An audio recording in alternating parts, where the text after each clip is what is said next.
السلام علیکم ورحمۃ اللہ وبرکاتہ۔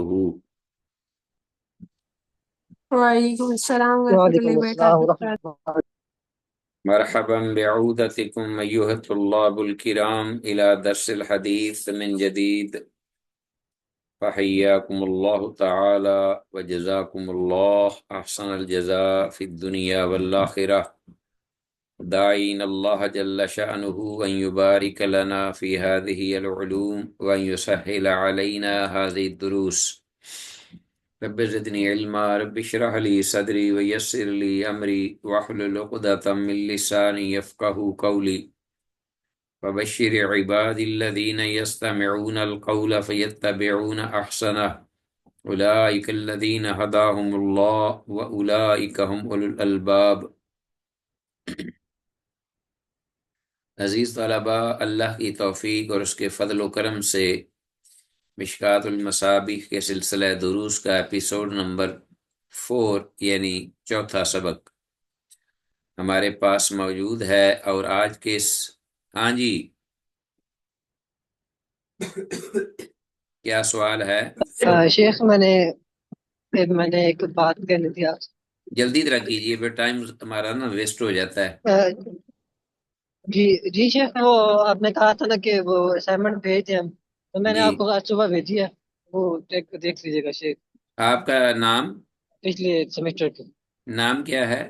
محمد احسان الہی ضیر۔ جی جی، وہ صرف آپ نے اس شیخ کی محمد احسان، رول نمبر 5۔ اسائنمنٹ بھیجی ہے، لیکن آپ نے وہ اس کا وہ پروجیکٹ نہیں بھیجا، ڈلیور نہیں کی۔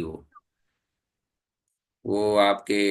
آپ نے پروجیکٹ اسی کو ڈلیور کر کے آپ نے کیسے لیسن کلاس میں دیتے ہیں، اس طرح آپ نے ریکارڈ کر کے بھیجنا ہے۔ تدریس کرنی ہے شیخ، پروجیکٹ تدریس کرنی تھی شیخ۔ پروجیکٹ اسی کو ہی کہتے ہیں نا۔ پروجیکٹ ہمارا ایک اپنا ریٹن ہے، اور ایک ہے اپنا ہمارا لیکچر ہے، اسی موضوع پر جو آپ نے اسائنمنٹ بھیجی ہے، ایک لیسن دینا ہے 5 منٹ تک، تین منٹ، 3 منٹ، وہ آپ کو وہ بھی بھیج دیجیے۔ جی شیخ، ہاں جی، تو ریکارڈ آتے کر کے ہیں بھیجوں شیخ؟ جی، لیکن وہ اس طرح نہیں بھیجنا اوپر سے پڑھ کے، اس کو آپ کو نمبر نہیں ملیں گے۔ آپ نے اس کو موضوع اسی کو بنانا ہے، آپ نے اس کو ایک لیسن کی شکل میں جیسے ڈیلیور کرتے ہیں لیکچر، آپ کے سامنے کلاس بیٹھی ہو اور آپ پڑھا رہے ہیں، اس انداز سے۔ جی شیخ، اس کو آپ سامنے اپنے کسی کو بٹھا لیں، یا آپ ویسے ہی ریکارڈ کرا دیں کہ لیسن میں دے رہا ہوں، تو مجھے بھجوا دیجیے واٹس ایپ پہ۔ چلو ٹھیک جی، ہے شیخ۔ ہاں جی، تو آتے ہیں آج کی جو ہماری اپنا مشکوٰۃ المصابیح کے ضمن میں احادیث ہیں، اس کا مطالعہ کرتے ہیں اردو ترجمے پر فوکس رکھتے ہوئے، اور انشاءاللہ حسب معمول جو الفاظ ہمارے قابل وضاحت ہوں گے یا عبارات، ان کی وضاحت بھی کریں گے کسی حد تک، اور ضرورت محسوس ہوئی تو حدیث کی اسنادی حیثیت کی نشاندہی بھی ہوگی۔ اور جیسا کہ آپ کو معلوم ہے کہ یہ کتاب الآداب میں یہ غالباً باب البیان و شعر، یہ ہمارا پاس چوتھا سبق ہے۔ اس میں آپ کو میں شیئر کیے دیتا ہوں براہ راست جو کتاب ہے۔ یہ آپ مجھے بتائیے گا کہ آپ کو نظر آ رہا ہے پیج یہ سکرین پہ؟ جی جی شیخ آ رہا ہے۔ آ رہا ہے، ماشاء اللہ، الحمدللہ۔ چلیے جی، تو آتے ہیں حدیث پڑھتے ہیں۔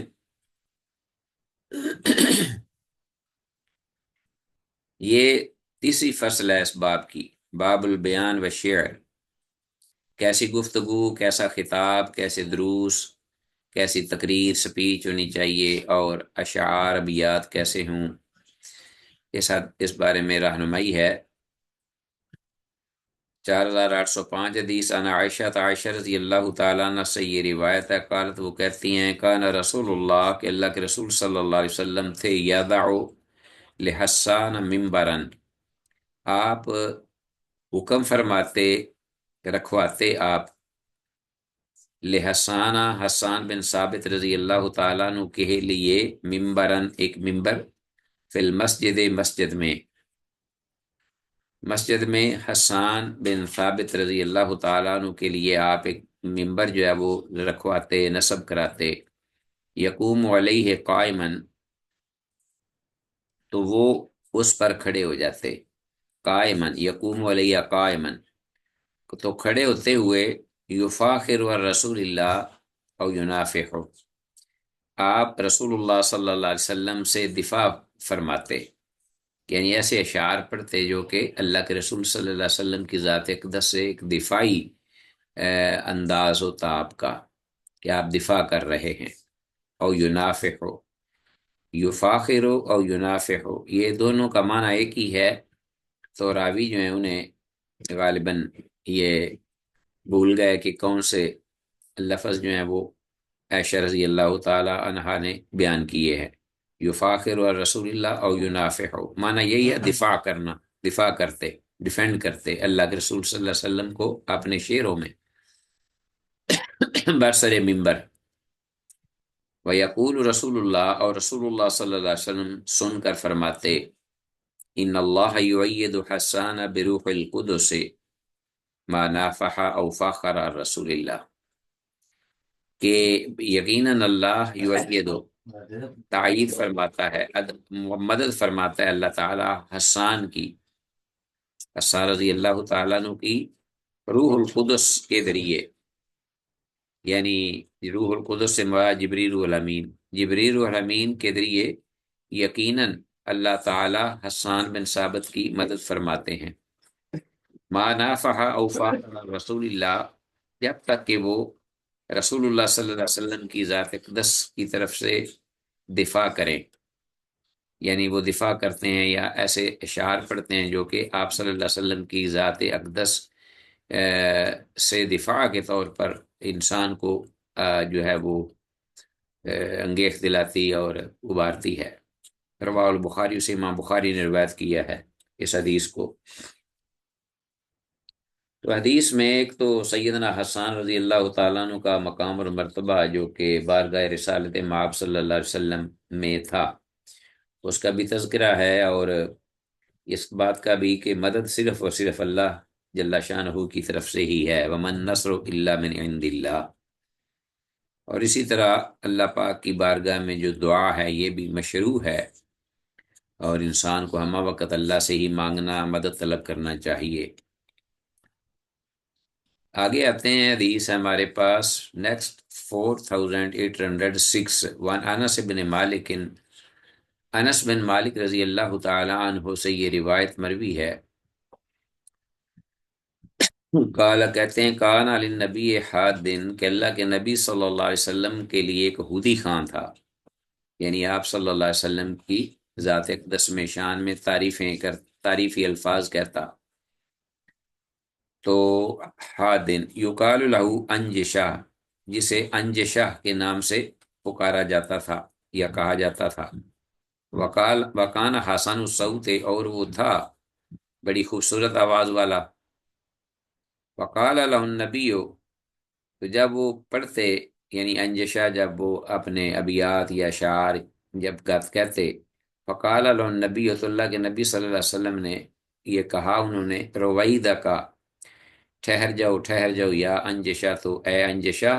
لا تکسر القواریر، مت توڑ قواریر کو، شیشوں کو مت توڑ، ہاں جی، اے انجشہ شیشوں کو مت توڑو، ٹھہرو ٹھہرو، مت چور چور کرو۔ تو بہرحال قال قتادہ، تو قتادہ رضی اللہ تعالیٰ عنہ کہتے ہیں، یعنی ضعفت النساء،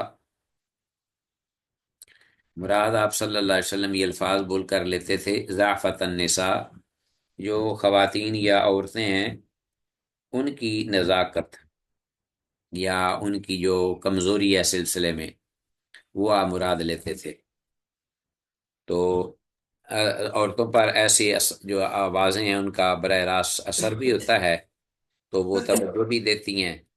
تو اسی لیے آپ صلی اللہ علیہ وسلم یہ الفاظ کہتے، متفق علیہ۔ تو حدیث سے یہ معلوم ہوا کہ ایسے کلمات یا ایسے اشعار یا بیات جو کہ اپنا منفی ذہن کی طرف لے کے جائیں، ان سے گریز کرنا چاہیے، یا آدمی کی نیت ارادہ نہ بھی ہو تو اگر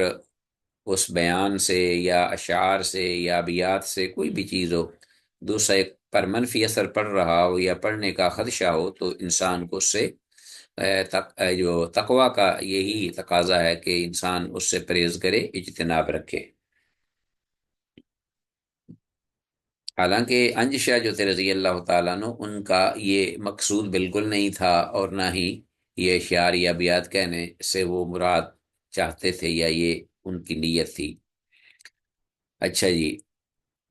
4807 حدیث ہے، وعن عائشہ، عائشہ رضی اللہ تعالیٰ عنہ سے یہ روایت ہے، قال، وہ کہتے ہیں، ذکر عند رسول اللہ الشعر، رسول اللہ صلی اللہ علیہ وسلم کے پاس ایک بار ایک شعر پڑھا گیا، شعر کا تذکرہ کیا گیا۔ وقال رسول اللہ، تو رسول اللہ صلی اللہ علیہ وسلم نے فرمایا سن کر، ہوا کلام، کہ یہ شعر جو ہے یہ تو ایک اعتبار سے ایک کلام ہی ہے، ہوا کلام، فحسن حسن، تو اس کا جو اچھا حصہ ہے یا پارٹ ہے وہ اچھا ہی ہے، فحسن حسن، وقبیح قبیح، اور جو اس کا برا حصہ ہے یا برے کلمات و الفاظ ہیں وہ برے ہی ہیں۔ تو معلوم یہی ہے ہوتا ہے کہ شعر جو ہے کہنے کوئی مطلب ناجائز تو نہیں ہے، نہ گناہ ہے، باقی یہ ضرور ہے کہ شعر کا جو اچھا عمدہ حصہ ہوگا وہ اچھا اور عمدہ کہلائے گا، اور جو غلط ہے اس کو ہم غلطی کہیں گے، اس سے بچا جائے۔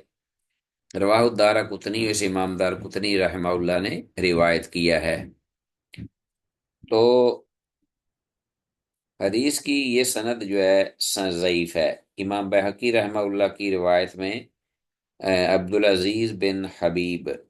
راوی آیا ہے، ہاں جی، عبدالعزیز بن حبیب جو ہے وہ راوی آیا ہے، جس کے بارے میں امام دارقطنی رحمہ اللہ نے خود کہا ہے کہ لیس بثقۃ،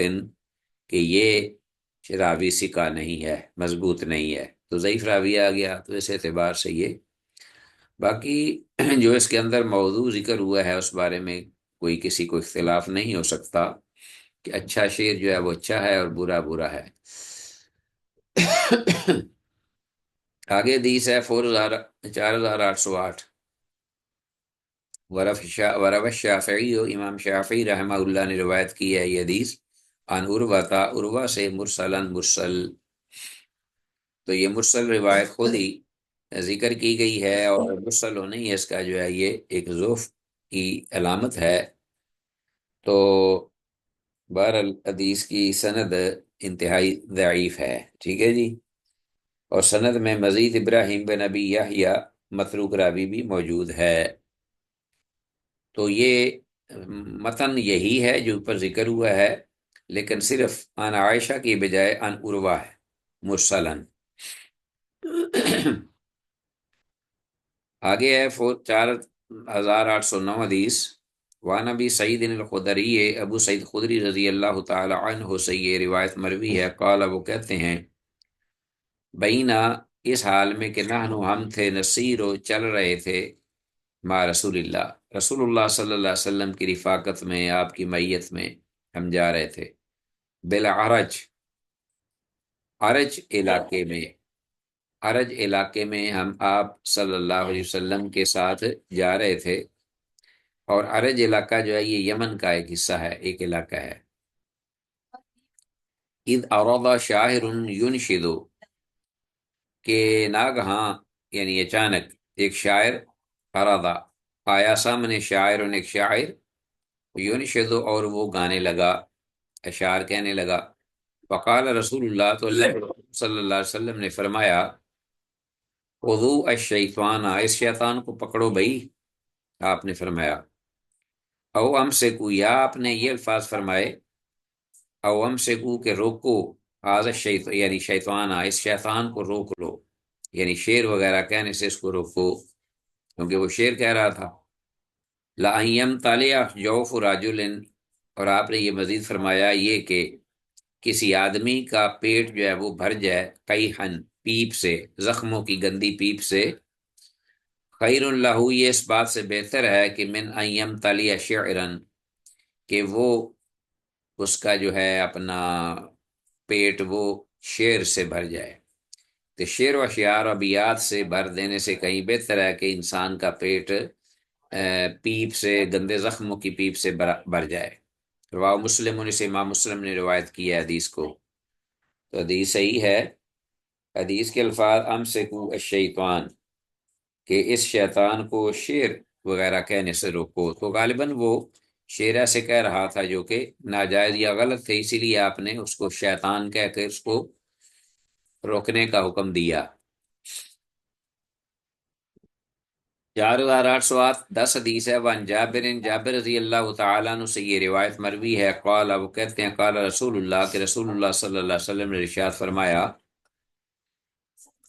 الغناء ينبت النفاق، کہ گانا یا موسیقی وغیرہ جو ہے وہ اگاتا ہے نفاق، منافقت پیدا کرتا ہے، فی القلب، دل میں، کما ينبت الماء، جس طرح کہ اگاتا ہے پانی، الزرع، کھیتی کو۔ رواہ البیہقی فی شعائب الایمان، اس روایت کو امام بہقی نے شعب الایمان میں روایت کیا ہے۔ حدیث کی اسناد ضعیف ہے، یہ امام بہقی رحمہ اللہ کی، اس لیے کہ اس کی سند میں ایک راوی عبداللہ بن عبدالعزیز بن ابی رواد، اس کی سند میں ایک راوی ہے عبداللہ بن عبدالعزیز بن ابی رواد، جو منکر الحدیث یعنی منکر حدیثیں بیان کرتا ہے، اور مزید ابو الزبیر بھی ہے جو مدلس اور عنان ہے۔ اگر یہاں اس حدیث کی طرف اس کی نسبت جو ہے وہ صحیح ہو ابو زبیر کی، تو وہ مدلس اور عنان بھی موجود ہے۔ بہرحال دو بڑی علتیں اس میں موجود ہیں سند کے اعتبار سے، لہذا حدیث ضعیف ہے۔ آگے آتے ہیں، لیکن عزیز طلبہ آپ نے دیکھا ہوگا کہ جو گانا جب گایا جاتا ہے اور اس میں ساز مکس ہو جاتا ہے، پھر اس کے ساتھ اور ڈھول کی داب شروع ہو جاتی ہے، پھر ہر آدمی جو بیٹھا ہوا جو ہے اس سے کس طرح متاثر ہوتا ہے دل و دماغ سے، اور اس کے اندر ایک جانی کیفیت پیدا ہوتی ہے، تو یہ وہی چیز ہے ینبت النفاق فی القلب۔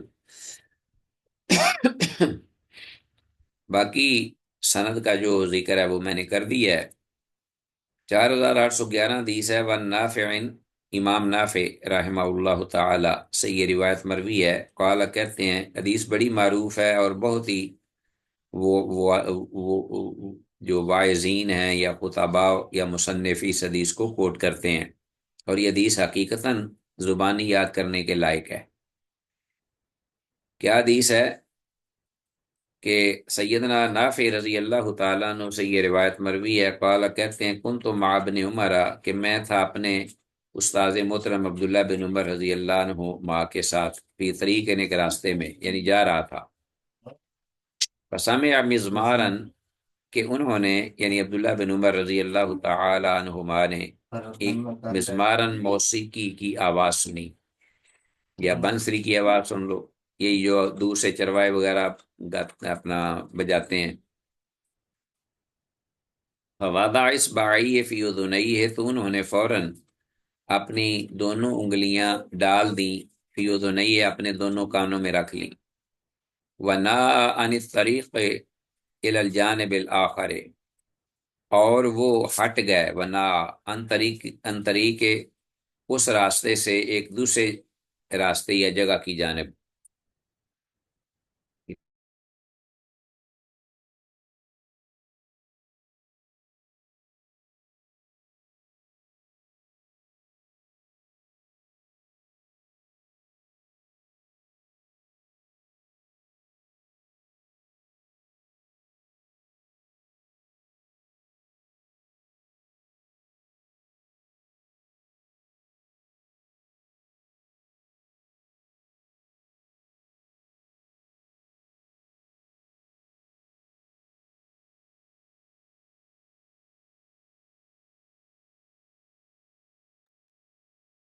ورفع اصبعیہ من اذن، ہاں جی،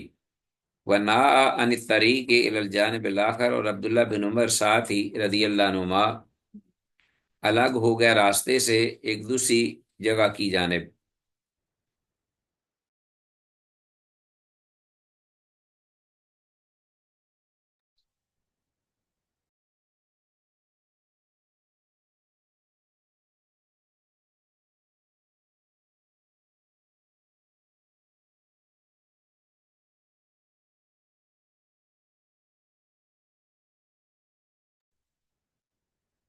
ثم قال لی بعد ان بعودا، پھر حضرت نافع کہتے ہیں کہ پھر اس کے بعد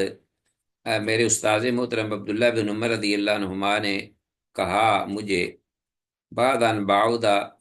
کہ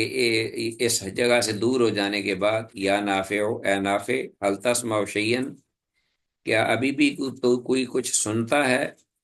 کوئی آواز وغیرہ سن رہے ہو؟ قلت، میں نے کہا، لا، نہیں۔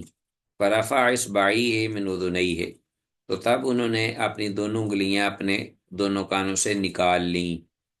قال، تو پھر انہوں نے یہ بات جب کہی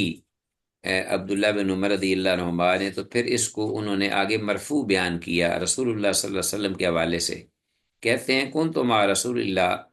کہ میں اللہ کے رسول صلی اللہ علیہ وسلم کی ساتھ تھا میت میں۔ فسمع صوت یراع،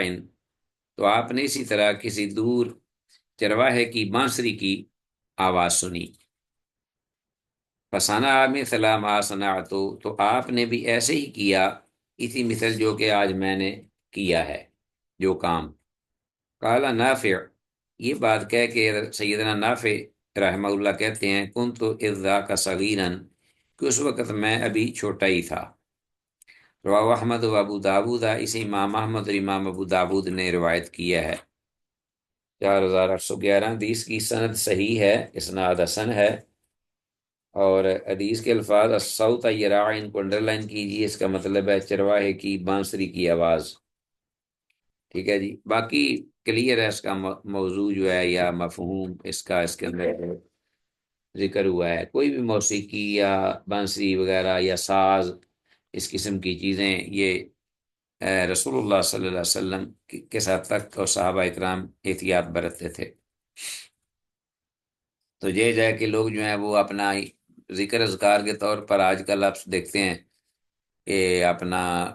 ماشاءاللہ خاص طور پہ عبادت کا نام دیا جا رہا ہوتا ہے ایسے انداز کو، اور ڈول اور اس پر تھاپ اور دمال، اور پھر جناب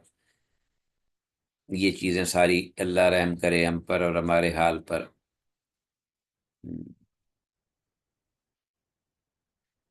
آئیے عزیز طلبہ، آگے کتاب الآداب کے ضمن میں ایک بڑا ہی اہم ایک باب آ گیا ہمارے سامنے، جس کا تعلق ہماری عملی زندگی سے ہے، نہایت ہی اہم ہے۔ حفاظت زبان، غیبت اور گالی کا بیان۔ باب حفظ اللسان، زبان کو محفوظ رکھنا، حفاظت کرنا، والغیبت، اور غیبت کے بارے میں، غیبت کیا ہے، والشتم، اور گالی گلوچ۔ الفصل الاول، پہلی فصل۔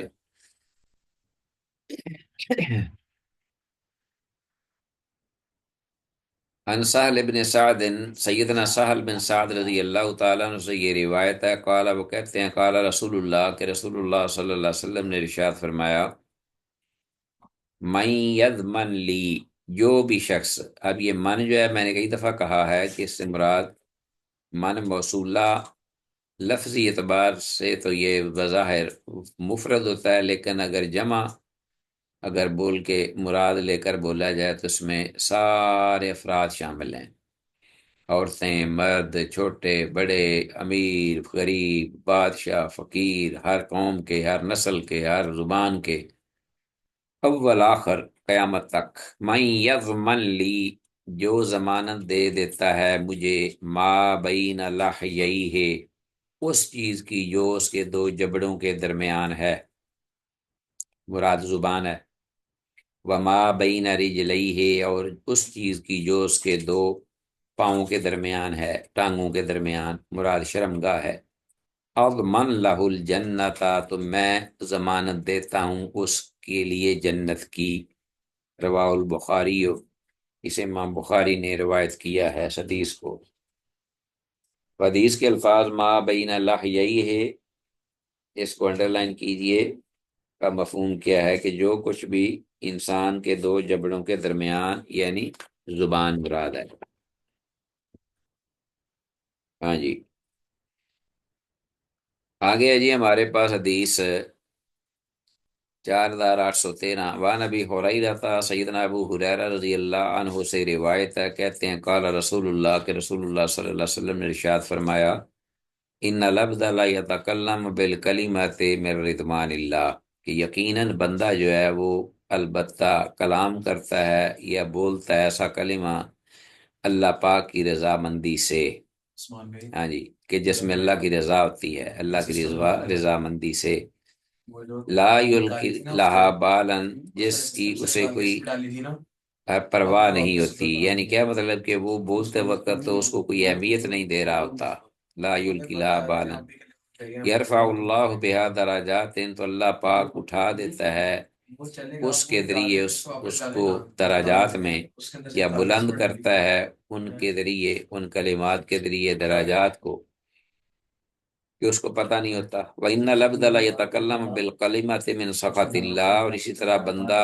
البتہ بولتا ہے ایسا کلمہ اللہ کی ناراضگی میں سے، کہ جیسے اللہ ناراض ہوتا ہے، لا یلقی لہا بالن، جس کی اس کو پرواہ نہیں ہوتی، یہوی بہا، گر جاتا ہے ان کلمات کے ذریعے، فی جہنم، جہنم میں۔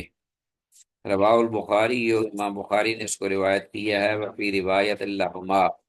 اور اس امام بخاری اور امام مسلم رحمہ اللہ دونوں کی روایت میں یہ الفاظ بھی آئے ہیں، یا بھی بہا فی النار، کہ آپ نے فرمایا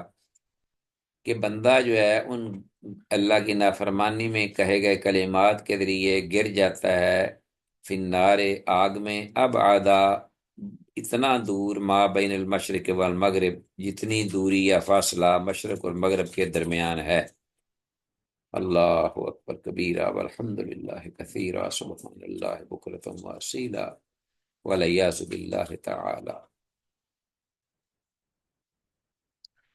لا یلقی لہا بالن کو انڈر لائن کیجئے، وہ اسے کوئی اہمیت نہیں دیتا، وہ انسان کہنے والا۔ آگے ہے 4814 حدیث وان عبداللہ بن مسعود قال قال رسول اللہ، عبداللہ بن مسعود رضی اللہ تعالیٰ عنہ سے یہ روایت ہے، وہ کہتے ہیں کہ رسول اللہ صلی اللہ علیہ وسلم نے فرمایا سباب المسلم فسوق، مسلمان کو گالی دینا فسق، یعنی نافرمانی، بہت بڑا گناہ، وقتالہ کفرن، اور اس سے لڑائی جھگڑا کرنا کفر ہے، متفق علیہ۔ تو یہ سباب المسلم فسوقن، اس کو انڈر لائن کیجئے۔ تو ان چیزوں کو حلال جان کر، یعنی قتال کرے کفر کو حلال جان کر، تو وہ تو واقعی پھر کافر ہو جائے گا، اور فسق و فجور کو اگر حلال جانے تو بہت بڑا کبیرہ گناہ ہے۔ آخر انسان جو ہے ان دونوں چیزوں کو، اگر نافرمانی کو حلال جانے اس کو بھی، اور کفر کو بھی، نا قتال کو بھی، تو گناہ تو وہ کافر ہوگا۔ اور اگر ادر ہوئے وہ صاحب کے یا غلطی کے یا غفلت کے کرتا ہے، تو پھر کبیرہ گناہ ہے دونوں، ایک پر حد ہے اور ایک جو ہے وہ کبیرہ گناہ ہے۔ وَعَنْ ابن عمر، وہ تائب ہونا ضروری ہے، توبہ ضروری ہے۔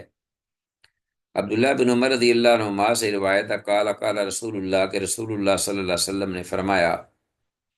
4815 حدیث، ایما رجل قال لاخیہ، جون سے آدمی نے بھی کہا اپنے بھائی کو کافر کافر، فقد باء بها احدہما، تو ان دونوں میں سے ایک ضرور کفر کی حد تک پہنچ جائے گا، ہاں جی، یعنی ایمان سے کفر کی جانب لوٹ جائے گا، ان دونوں میں سے ایک، فقد باء بها احدہما، انڈر لائن کیجیے ان الفاظ کو۔ ظاہر ہے کہ اگر کہنے والا جو ہے وہ جھوٹا ہے، تو اس شخص کو اس کی جو ہے وہ نوست پڑے گی، مار، کہ وہ کفر کا فتویٰ جو ہے کفر سازی کا اس پر لوٹ آئے گا، اور وہ خود کافر ہو جائے گا، کیونکہ ایک صاحب ایمان کو اس نے کافر کہہ دیا۔ اور اگر جس کو کہہ رہا ہے وہ مستحق ہے، تو پھر یہ بچ جائے گا۔ تو دونوں میں سے ایک جو ہے وہ ایمان سے کفر کی طرف آئے گا، ولیعاذ باللہ۔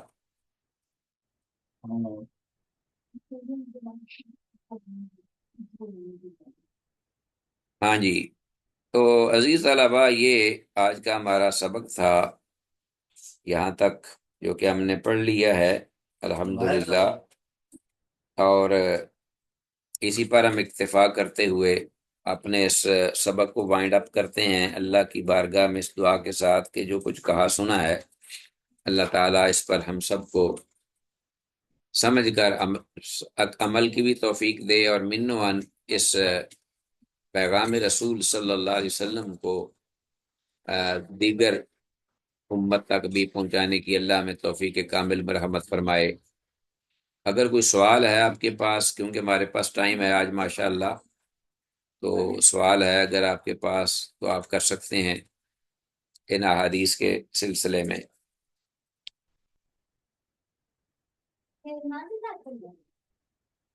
ہاں جی،